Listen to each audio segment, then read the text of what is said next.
ભરૂચના જાડેશ્વર ગામ વિસ્તારમાં આવેલી એક દુકાનમાં અચાનક ભીષણ આગ ફાટી નીકળતા સમગ્ર વિસ્તારમાં ભારે દોડધામ અને અફરાતફરીનો માહોલ સર્જાયો હતો।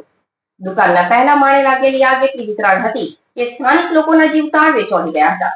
ઘટનાની જાણ થતાં ભરૂચ નગરપાલિકાની ફાયર બ્રિગેડની ટીમ કાફલા સાથે ઘટના સ્થળે દોડી ગઈ હતી અને ભારે જહેમત બાદ આગ પર સંપૂર્ણ કાબુ મેળવ્યો હતો। આ દુર્ઘટનામાં દુકાનો તમામ સામાન બળીને ખાખ થઈ ગયો હતો। મળતી માહિતી મુજબ જાડેશ્વર ગામની એક વ્યવસાયિક દુકાનમાં અચાનક આગ ફાટી નીકળી હતી। જોત જોતામાં આગે વિકરાળ સ્વરૂપ ધારણ કરી લીધું હતું અને આગના ધુમાડાના ગોટે ગોટા દૂર દૂર સુધી દેખાવા લાગ્યા હતા।